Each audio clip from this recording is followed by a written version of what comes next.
Hi everyone, in this video we are going to be exploring the three states of matter. This can be found on page 7 in your booklet. If you're using an electronic copy, you may have to look at either the page before or the page after, but it is there, and the title of that page should be Changes of State. The learning objectives that we're going to cover in this lesson will be to explain that kinetic energy of a particle increases its temperature, relate the particle model to states of matter and changes of state, and we're going to use the particle model to explain various properties of matter. In this lesson, we're going to be focusing solely on expansion and contraction. The next lesson we'll look at mixing and diffusion. So there's a couple of key words that you need to know. We've looked at the particle model in our last lesson. We know that everything is made up of particles, specifically atoms. We've talked about this idea of kinetic energy. So just to remind you, kinetic is a scientific word for movement energy. We're going to be looking at expansion today, melting and freezing, evaporation, which sometimes is known as vaporization, so just keep that in mind if you see that word. We're going to be looking at something called condensation, and the two words that I've left out, which are mixing and diffusion, we will learn about them in the next lesson. Alright, so to start us off, if you are at home or if you have adult supervision wherever you are, you could do this experiment just to give yourself an idea of how changes of state works. So in this diagram, I have got a heat-proof jar filled halfway with kettle hot boiling water. Please make sure that if you are using glassware that it can tolerate very hot water. If not, please use a mug or a cup and absolutely have adult supervision when you're doing this. So once you've got your cup or mug half filled with kettle hot water, get a small side plate, place that on top with maybe 1 or 2 ice cubes on top. You don't need to have as many as shown in this image. Once you've got that set up, I'd like you just to leave that somewhere safe, preferably in the middle of the bench, not at the edge, so we don't tip it over. And I want you to look at where evaporation occurs and where condensation occurs. See if you can manage to have some sort of idea about those two things. And I want you to be thinking where you would get a solid state of water, a liquid state of water, and a gaseous state of water. So if you'd like to do this first, you can pause the video, have a go at that, and then come back. Alternatively, you can leave this to the end of the lesson or not do it at all. It's purely optional. Okay, so we're going to be looking at those three changing states. So first of all, solid water we know as ice. We're going to just be looking at water for simplicity here. When it is heated, it melts and becomes a liquid, and I'm sure you are familiar with ice melting. If we add yet more heat energy to that liquid, it will boil and that will become a gas. And you can see that here, the steam coming out the top of the pot, that would be gaseous form of water. Now, if a liquid becomes a gas without bubbling, we call that evaporation. So there's a difference between boiling and evaporation. So if liquid boils and we get bubbles in it, that you can see here, that is known as boiling.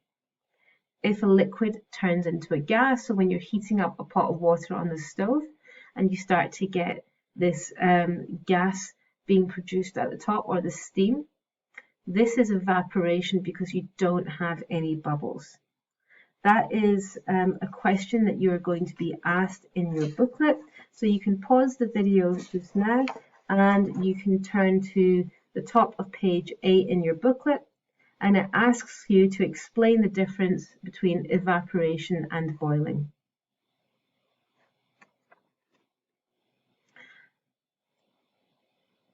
Okay, so we're going to be looking at the changes of state again, and this image here will help us to explain what's going on. On page 7, you have a similar diagram which is presented as a triangle. So first of all, when a liquid is cooled until it becomes solid, we say that it's freezing.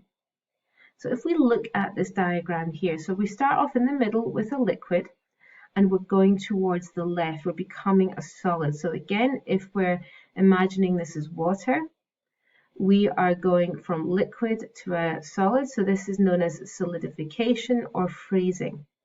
And what you should notice is that we are losing heat energy. Okay, so these particles are no longer free flowing over each other. They are forming a rigid uniform shape. And we know that in accordance with the particle theory, that solids can't really move around very much. They just vibrate on the spot. So we can say that solids have very little kinetic energy or movement energy because they don't move around very much. If we look at the very right of this picture, when we're a gas, so let's think about water in its gaseous form. When those gas water particles start to bump into each other to form water droplets, they are now in the form of a liquid. And we would say that condensation has happened. And again, you can see that you've gone from having very high level of heat energy, and we're losing energy. So as we go from left to right, we are losing heat energy. And therefore, these particles aren't racing around as much anymore, and they are also losing kinetic energy. So this cartoon is just a way of summarizing that information for you. We're going to be going from top to bottom here. So we've got gas particles, and we can see that they're quite spaced out. They're not touching each other. And we can see that according to this green arrow, we have lots of energy at the top. Now, as we move down from a gas into a liquid, we can see that condensation is happening. So a gas turning into a liquid is condensation reaction. We are losing kinetic energy, and we can see that in this cartoon here because our liquid particles are all touching. They're not as tightly formed as the solid, but they are more close together than the gas. Okay. Now, when we remove more energy from the liquid, this liquid becomes frozen. So we go through a process of freezing. The particles have the least amount of kinetic energy, and they are all in a uniform shape, and they can only vibrate on the spot. So there is a clear connection between energy loss and lowering the temperature. If we go the other way and we increase the temperature, so let's think about an ice cube again. We know that if we warm up the surrounding atmosphere, the ice cube will start to melt and become a liquid. So what we're doing is we're applying heat energy to this solid, and that gives it more energy to keep moving so that the particles can flow and roll over each other as we find in water.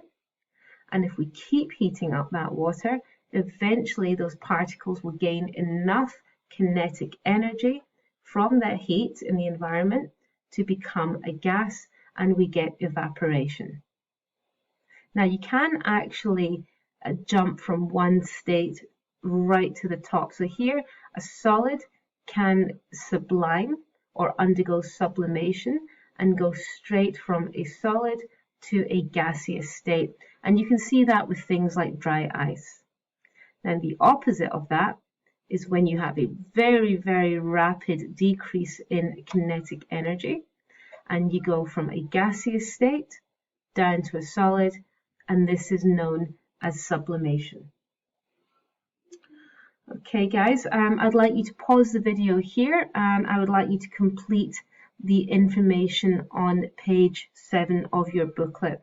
So there's 2 sentences that you have to complete at the top of page 7, and then there's a table at the bottom. So if you can pause that, complete that page and then restart the video.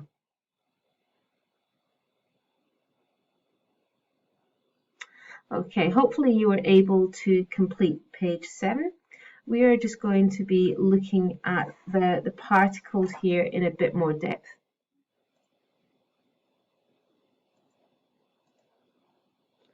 Okay, so if we look at the energy states, we should be able to explain or say why solids can melt, why liquids evaporate, and why gases condense, and then lastly, why liquids freeze. Okay, so seeing as you can't talk to the person next to you here, what we can do is just talk through it together. So imagine you are able to talk to the person next to you. What would you say about why solids melt? Okay, are they increasing the amount of energy they receive, or are they decreasing? Hopefully, you should have been able to come to the conclusion that solids melt because they are increasing the amount of energy they get. This is also why liquids evaporate and also why gases condense. And you can see that in this diagram here. The energy is going this way, it's increasing towards the gas position. If we go backwards, the reason why liquids will freeze and become solids is because they are losing energy. Okay. What I'd like you to do now is pause the video again here and complete page 8 of your booklet. So you have a table and you have some information to complete. After explain the difference between evaporation and boiling, hopefully you've already done that. And we know that evaporation is when a liquid turns into a gas without bubbling, whereas boiling is when a liquid turns into a gas with the bubbles in the liquid. You have to state the temperature in degrees Celsius at which water will freeze and boil. I'd like you to go ahead and research that if you don't know the answer, and please make sure you put in the units degrees Celsius. What I'd then like you to do is to complete that table on page 8, and you may have to use more than one word in each box. So question A, the phase change we're looking at is a solid turning into a liquid. So I'll do the first one with you here. Is heat absorbed or released? Well, if you're turning from a solid into a liquid, you are gaining kinetic energy. Therefore, the heat is increasing. So heat will be absorbed by that salt. So let's think about an ice cube again. If it's solid ice, to get it to melt, we need to absorb energy. And that phase change, you should know by now, is melting. So I need you to complete B through to F, and I will post the answers for these later. Once you've done that, I'd like you to have a go at labeling the arrows on the diagram at the bottom of page 8. You can go back and look at some of these slides to help you, so that will be useful to you, and also this image here.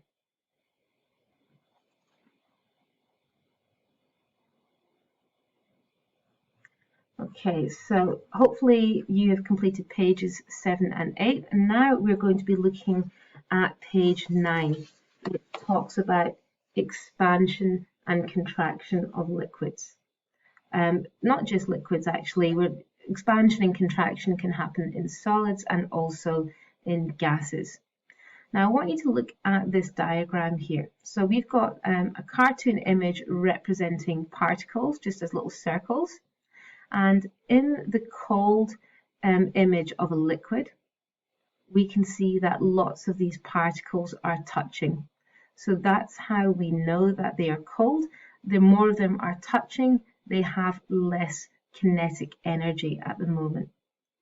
When we apply heat energy, what do you notice about the particles in the hot side over here? Hopefully you've noticed that these particles have moved further away.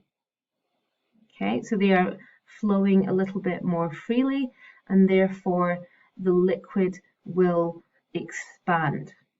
Okay, so to expand is to move further apart, and that's what you see on this side. Contraction is when the particles move closer together. So this cartoon image of a thermometer shows exactly how thermometers work. So we have this red coloured liquid, so it could be just a simple red dye dissolved in water in a thermometer. And when there is less heat energy surrounding the bulb at the bottom, you can see that the particles don't have very much kinetic energy, so therefore they remain quite contracted down the bottom. Okay. However, when we add heat energy, so if you're having your temperature taken and you're not very well, your body temperature is hotter, you're going to heat up the bulb in the bottom of this thermometer. That will allow these particles to gain that heat energy, and therefore they will have more kinetic energy, and you can see that the liquid is expanding, and the only place it can go is up, and this is why that column of red liquid moves further up the thermometer.